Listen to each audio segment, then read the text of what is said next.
आइए हम सब ऐसे निराकार ब्रह्म के उपासक और ज्ञानाश्रय शाखा के प्रतिनिधि महाकवि कबीरदास जी के बारे में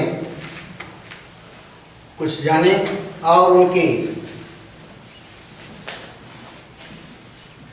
लिखे गए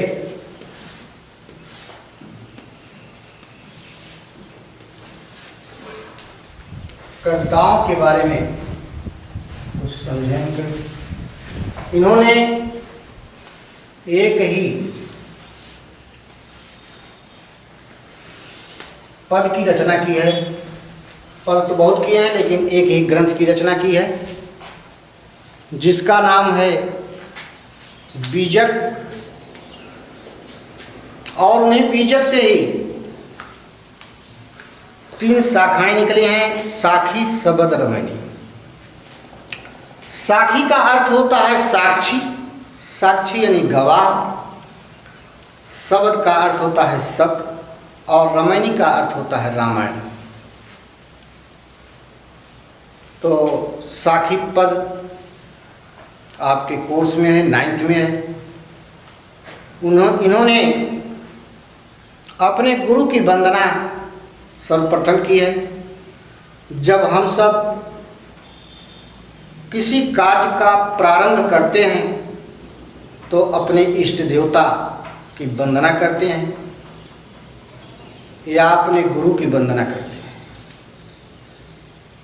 तो निराकार ब्रह्म के उपासक कबीरदास जी अपने गुरु की वंदना करते हैं और कहते हैं कि सतगुरु हमसू रीझकर एक कहा प्रसंग, बरसा बादल प्रेम का भीग गया सब। कबीरदास जी कहते हैं कि हमारे जो सच्चे गुरु हैं, सतगुरु हमसू रीझकर, हमसू माने मुझसे, रीझकर यानी प्रसन्न होकर के, एक कहा प्रसंग, एक मुझसे सरस बात कही, एक प्रसंग कहा। और वो बात इस प्रकार से थी कि जैसे बादल के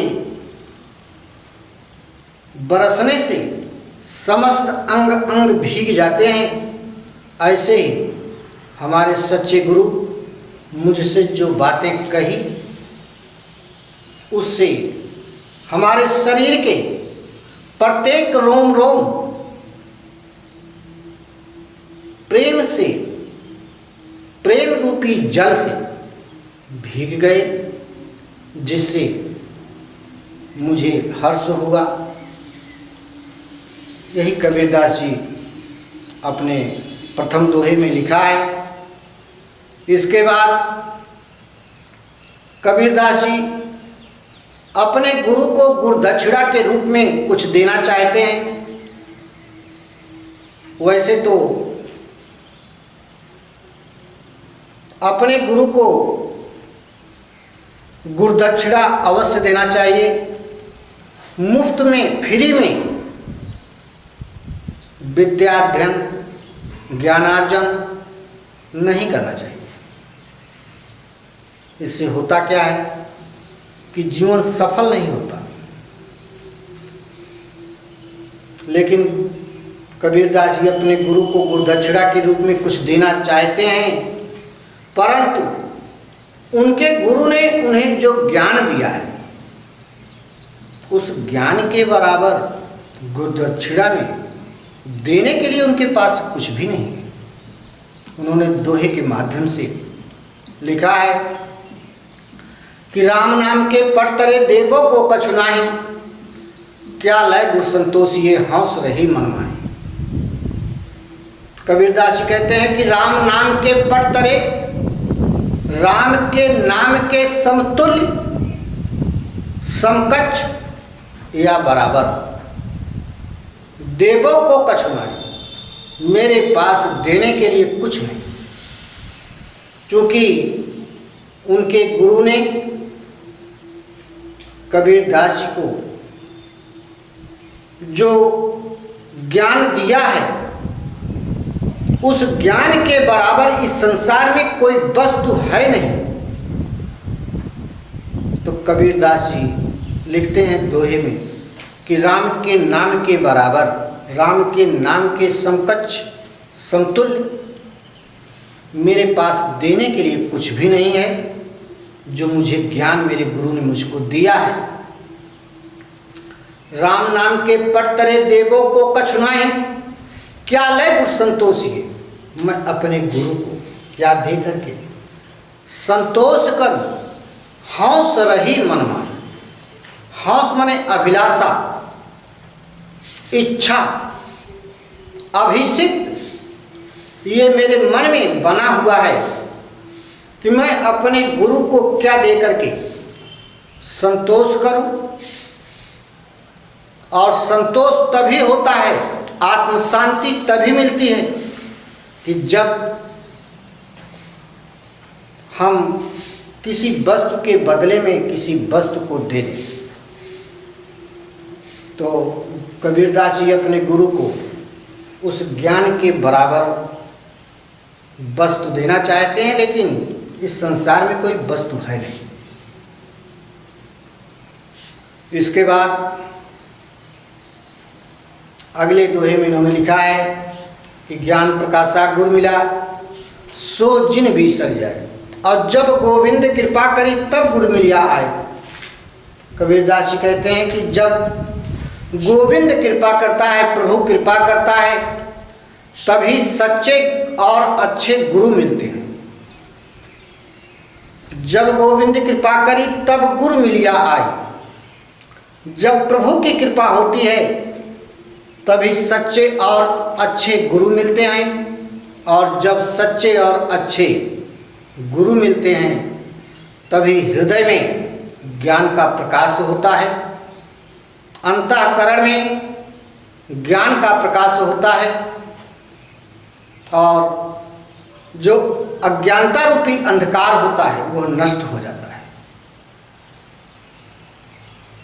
ज्ञान प्रकाशा गुरु मिला सो जिन भी सर जाए। ऐसा न हो हमारे गुरु जो सच्चे और अच्छे गुरु मिले हुए हैं, ऐसा न हो मुझे वो भूल जाएं। बीसर यानी भूल जाना। तो कबीरदास जी कहते हैं कि जब गोविंद कृपा करी तब गुरु मिलिया है। जब प्रभु की कृपा होती है तभी सच्चे और अच्छे गुरु मिलते हैं। गुरु तो अनेक प्रकार के होते हैं, और हर मोड़ पर, जिंदगी के हर मोड़ पर गुरु मिलते हैं। अच्छे मार्ग पर ले जाने वाले और बुरे मार्ग पर भी ले जाने वाले गुरु मिलते हैं। लेकिन कबीरदास जी कहते हैं सच्चे और अच्छे गुरु तभी मिलते हैं कि जब प्रभु की कृपा होती है और हमारे हृदय में, हमारे मन में जो कलुषित भावनाएं होती हैं, अज्ञानता होता है, उनके ज्ञान के प्रकाश से तभी जा सकता है। तो कहीं ऐसा न हो कि हमारे गुरु हमको भूल जाएं। यही कबीरदास जी ने अपने दोहे के माध्यम से व्यक्त किया है। इसके बाद कबीरदास जी कहते हैं कि माया दीपक नर पतंग भ्रम भ्रम युवय पड़ंग, कहें कबीर गुरु ज्ञान थे एक याद उबरन। माया जो मोह माया है, जिसमें हम सब पड़े हुए हैं कि ये हमारा है, वो हमारा है, वो हमारा है, जहाँ तक हम पहुँच जाएं, जहाँ तक हमारी दौड़ हो जाए, हमारी निगाहें हों, वो सब कुछ हमारा है। और जिसको हम नहीं प्राप्त कर सकते वो तुम्हारा है। छोटी छोटी बातों को लेकर के गांव में, देहातों में झगड़े हुआ करते हैं। यहाँ तक कि 1 इंच, आधे इंच के लिए लड़ाई झगड़ा, मारपीट, फौजदारी हुआ करती, जबकि वो भी अपना है। यही मोह माया है। तो माया दीपक के समान है और मनुष्य पतंगे के समान है। कबीरदास जी कहते हैं कि मोह माया में पड़ करके मनुष्य माया दीपक, मोह माया दीपक के समान होता है और नर पतंग मनुष्य पतंगे के समान होता है कि जिस प्रकार से दीपक के जलने पर पतंगा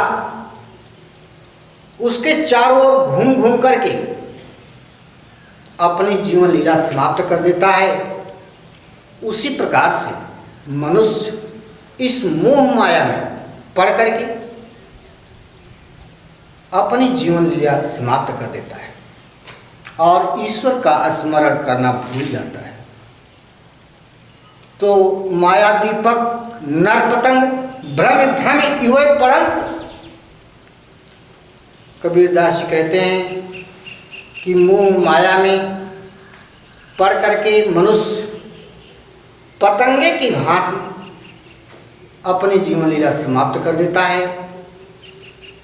फिर इन्होंने लिखा है, कहाँ कबीर गुरु ज्ञान थे एक यादुवरंत। कबीरदास जी कहते हैं कि जिन्हें गुरु का वास्तविक ज्ञान होगा, सच्चा ज्ञान होगा, ईश्वर के बारे में सच्चा ज्ञान होगा, वही एकाध लोग, एक आध उबरंत एकाध लोग इस मोह माया से बच पाते हैं। अन्यथा इस संसार में बहुत से ऐसे लोग हैं जो इस मोह माया में पड़ करके उसी पतंगे की भांति अपने जीवन लीला को समाप्त कर देते हैं। अगले दोहे में इन्होंने लिखा है कि जब मैं था तब गुरु नहीं, अब गुरु हैं हम नाहीं, अब प्रेम गलियत साकरी तामे दो न समाई। कबीरदास जी कहते हैं कि जब मैं था, मैं माने होता है अहंकार, घमंड। जब मेरे हृदय में, जब हमारे मन में, हमारे शरीर में मैं की भावना थी, घमंड व्याप्त था, तब गुरु का सच्चा ज्ञान नहीं था।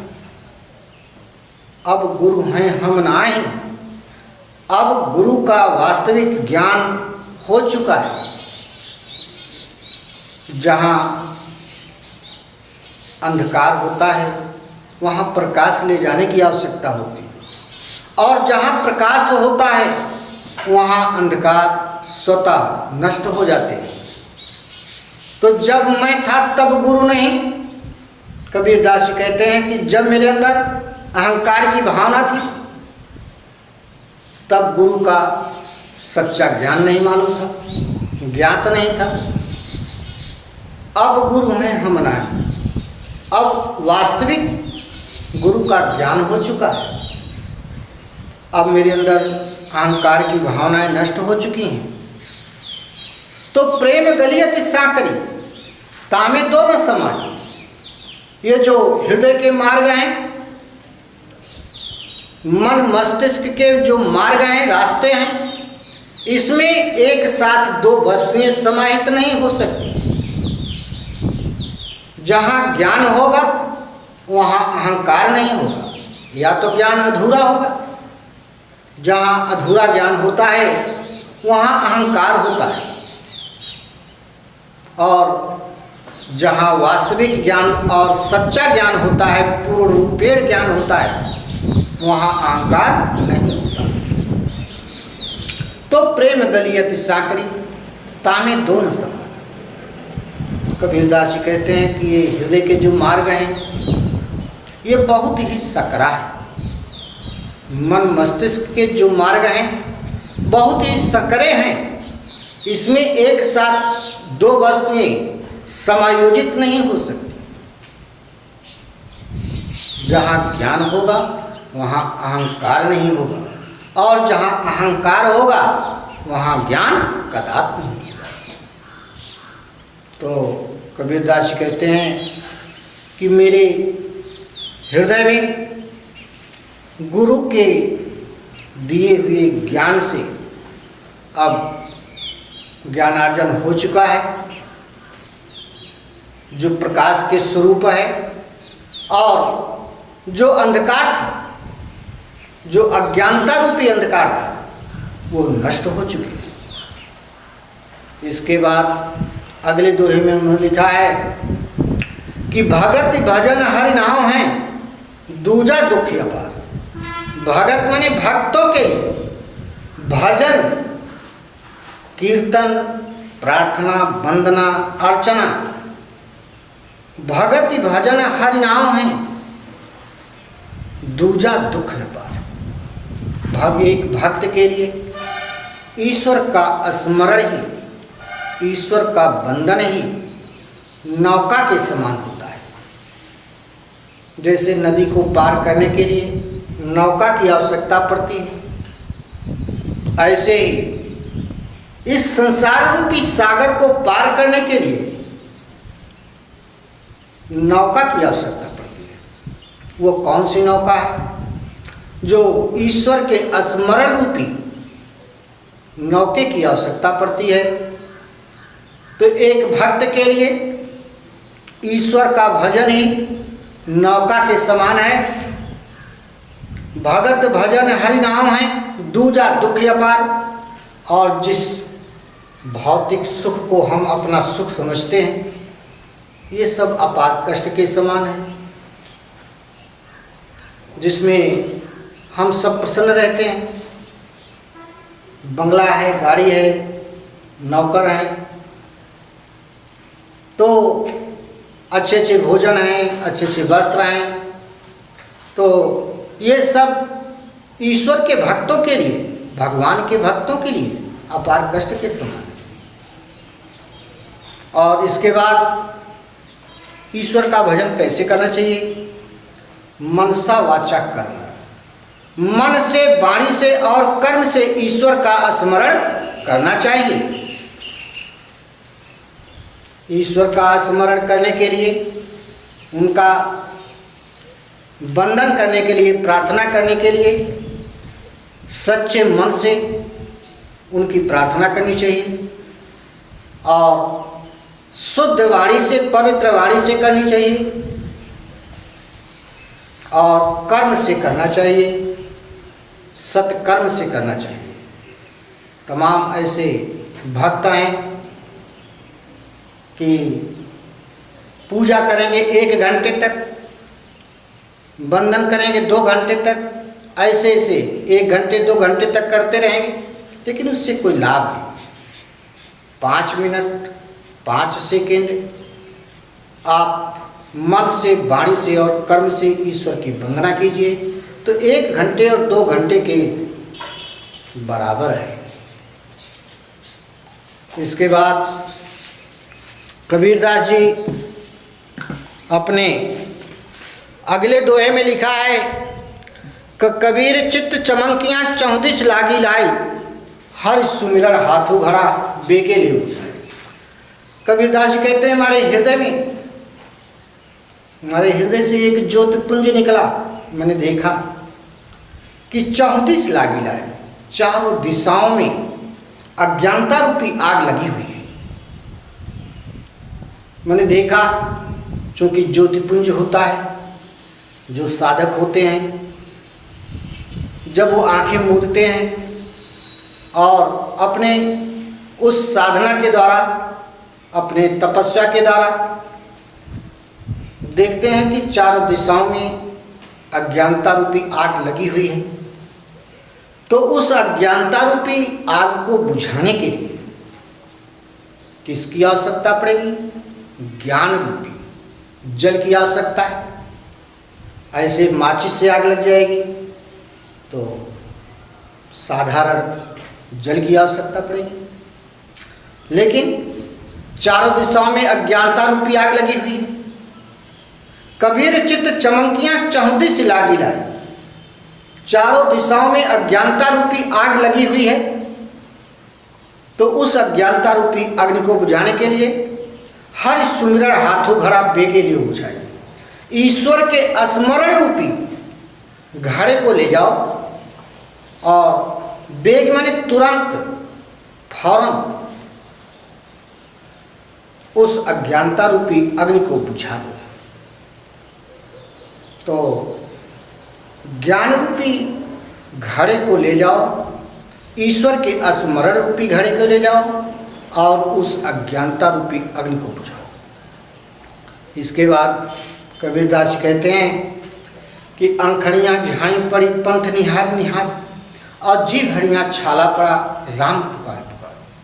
कबीरदास जी कहते हैं कि हे प्रभु, चूँकि निराकार ब्रह्म के उपासक कबीरदास जी कहते हैं कि मेरे आंखों में झाई पड़ने लगी। झाई का मतलब होता है जैसे कहा जाता है कीचड़ आने लगे और धुंधलापन दिखाई देने लगा। आंखड़ियाँ झाई पड़ी पंथ निहार निहार। पंथ माने रास्ता, रास्ते को निहारते निहारते, अपने प्रभु के रास्ते को निहारते निहारते कबीरदास जी के आंखों में झाई पड़ने लगी, धुंधलापन होने लगा। यहाँ तक कि एक टक देखते देखते आंखों में कड़वाहट होने लगी, कीचड़ बने लगे और प्रभु राम के नाम को रटते रटते उनकी जिह्वा में छाले पड़ गए। अपने उस आराध्य देव प्रभु राम कबीरदास जी के जो राम थे, ये अयोध्या के राजा दशरथ के पुत्र राम नहीं थे, वो निराकार ब्रह्म थे। निराकार ब्रह्म के स्वरूप में राम को मानते थे। तो अंखड़ियाँ झाई पड़ी पंथ निहार निहार और जी भरियाँ छाला पड़ा राम पुकार पुकार। कबीरदास जी कहते हैं कि हे प्रभु, आपके रास्ते को निहारते निहारते मेरी आंखों में झाई पड़ने लगी, कीचड़ आने लगे और आपके नाम को रटते रटते मेरी जिह्वा में छाले पड़ गए। इसके बाद इन्होंने आगे लिखा है कि झूठे सुख को सुख है मानत है मनमोद और जगत चबैना काल का कछ मुख में कछ। कबीरदास जी कहते हैं झूठे सुख को हम सब सुख कहते हैं। झूठा सुख क्या है? हमने भी बताया कि अच्छे बंगले हों, अच्छी अच्छी गाड़ियाँ हों, नौकर चाकर हों, जितने भी भौतिक सुख हैं ये सब झूठा सुख, ये चिरस्थायी रहने वाली चीजें नहीं हैं, नश्वर हैं। कबीरदास जी कहते हैं कि जो वस्तुएं नश्वर होती हैं वो उसका उपयोग और भोग करना झूठा सुख कहा जाता है, जिसमें हमारा मन मोद मानत है मन मोद, जिसमें हमारा मन आमोद आमोद प्रमोद हर्ष उल्लास खुशी प्रसन्न रहता है। झूठे सुख को पाकर के हम प्रसन्न रहते हैं, खुश रहते हैं। मानत है मनमोद, हमारा मन हमेशा सदैव निरंतर लगातार प्रसन्न रहता है। लेकिन जगत चबैना काल का, ये संसार काल के चबैने के रूप में है। कुछ तो उसके मुख में है जो चबा चबा करके निगल रहा है, और कुछ उसकी गोद में है जिसका नंबर बिल्कुल सन्निकट है, नजदीक है। तो ऐसे नश्वर सुख को हम सुख कहते हैं, ये निरर्थक है, व्यर्थ है। कबीरदास जी कहते हैं कि झूठे सुख को सुख कहें मानत है मनमोद। झूठे सुख को हम सुख कहते हैं जिसमें हमारा मन प्रसन्न रहता है, परंतु जगत चबैना काल का कछ मुख में कछ गोद। ये पूरा संसार काल के चबैने के रूप में है, कुछ उसके मुख में है और कुछ उसकी गोद में है। इसके बाद इन्होंने लिखा है कि जब मैं था तब हरि नहीं, अब हरि है मैं ना। सब अंधियारा मिट गया जब दीपक देखा वहाँ। जब मैं था, जब मेरे अंदर अहंकार की भावना थी, घमंड था, तब ईश्वर का वास्तविक ज्ञान नहीं था। जब मैं था तब हरि नहीं, अब हरि है मैं नाही। कबीरदास जी कहते हैं कि जब मेरे अंदर मैं की भावना थी, अहंकार की भावना थी, तब ईश्वर का सच्चा ज्ञान मुझे नहीं था। अब ईश्वर का वास्तविक ज्ञान हो चुका है, मैं की भावनाएं नष्ट हो चुकी हैं। उसी प्रकार से कि जैसे सब अंधियारा मिट गया जब दीपक देखा माय माने भीतर, अंतःकरण, अंतरात्मा में जब ज्ञान का प्रकाश हो जाता है तो जो भी अज्ञानता रूपी अंधकार होते हैं स्वतः मिट जाते हैं, नष्ट हो जाते हैं। तो जहाँ पर प्रकाश होता है वहाँ पर अंधकार नष्ट हो जाता है। जहाँ पर ज्ञान होता है और वास्तविक ज्ञान होता है वहाँ पर अहंकार नष्ट हो जाते हैं। इसके बाद इन्होंने अगले दोहे में लिखा है, कबीर कहा गर्वियो ऊंचे देखी आवास, काल पर्यो भूल लोटना ऊपर जामे घास। कबीरदास जी कहते हैं ऊंचे ऊंचे भवनों को, मकानों को, अट्टालिकाओं को, महलों को, किलाओं को देख करके कभी घमंड नहीं करना चाहिए। जैसे कोई महलों में रह रहा है और कोई झोपड़पट्टी में रह रहा है, कच्चे मकानों में रह रहा है, तो ऐसा नहीं कि उसको हम देख करके उसके ऊपर हंसें कि देखो ये तो कच्चे मकान में रहता है, झोपड़पट्टी में रहता है, और अपने आप में हम गर्व करें, अहंकार करें, घमंड करें कि भाई हम तो महलों में रहते हैं। तो कबीरदास जी ने बहुत ही अच्छे ढंग से लिखा है कि कबीर कहा गर्वियो ऊंचे देखी आवास। कबीरदास जी कहते हैं कि ऊंचे ऊंचे भवनों को देख करके कभी घमंड नहीं करना चाहिए। काल पर भूल लोटना ऊपर जामे घास। कल या परसों एक न एक दिन जो महलों में रह रहा है, जैसे कोरोना के समय में आप लोगों ने देखा होगा कि तमाम ऐसे जो महलों में रह रहे थे वो भी जमीन पर लेटाए गए। काल पर भूल लोटना, भूल माने पृथ्वी पर लेटना है, उत्तर और दक्षिण। एक ना एक दिन जो महलों में रह रहा है वो भी लेटेगा और जो झोपड़पट्टी में रह रहा है वो भी लेटेगा। घाट एक है, नदियां बहुत हैं, लेकिन घाट एक ही है। जाना सबको शमशान घाट में है। चाहे आप महलों में रहिए, चाहे आप किलाओं में रहिए, और चाहे आप कच्चे मकानों में रहिए। तो अपने महलों पर कभी घमंड नहीं करना चाहिए। काल पर्यो भूल लोटना ऊपर जामे घास। एक न एक दिन सबको इसी जमीन पर लेट जाना है और ऊपर से घास जमेगी, ये निश्चित है। फिर अगला दोहा इन्होंने लिखा है कि यह ऐसा संसार है जैसे सेमल फूल, दिन दस के व्यवहार में झूठे रंग न भूल। ये संसार कैसा है कि जैसे सेमल का पुष्प होता है, फूल होता है, देखने में तो बहुत सुंदर होता है। ये संसार कैसा है? सेमल के फूल की भांति है, देखने में तो बहुत सुंदर है। यह ऐसा संसार है जैसे सेमल फूल। सेमल का फूल आप लोगों ने देखा होगा, नहीं देखा होगा तो प्रयास कीजिएगा। देखने में बहुत सुंदर है, लेकिन उसके तह तक जाएगी तो उसमें से रुई निकलती है, और हवाएं चल रही हों, आप हथेली पर रख करके फूंक दीजिए तो काफ़ी दूर तक वो रुई उड़ती हुई चली जाती है। देखने में तो संसार बहुत सुंदर है, लेकिन कुछ भी नहीं है, सब नश्वर है।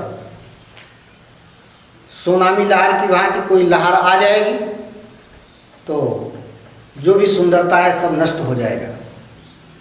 यह ऐसा संसार है जैसे सेमल फूल, कबीरदास जी कहते हैं कि संसार सेवल के फूल की भांति बहुत ही सुंदर है, लेकिन हमें क्या करना चाहिए?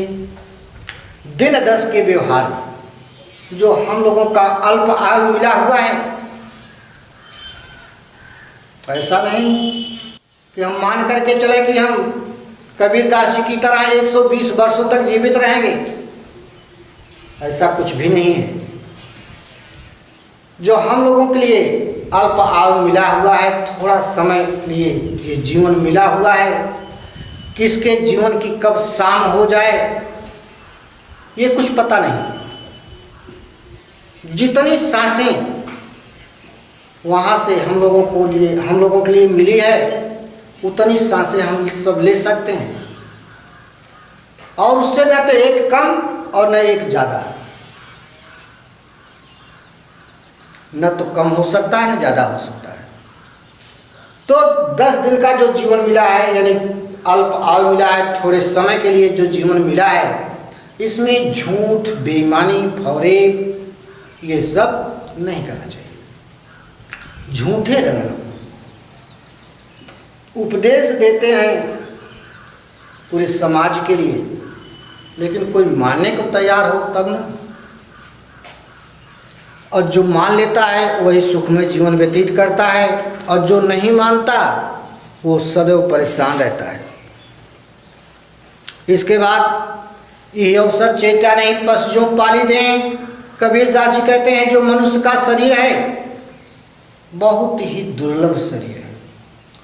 84 लाख योनियों में भटकता हुआ यह जीव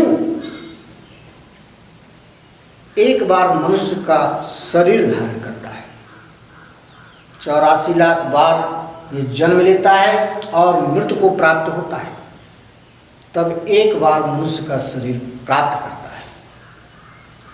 नहीं तो जिसके सत्कर्म होते हैं, अच्छे कर्म होते हैं, पुनः मनुष्य का शरीर धारण करता है।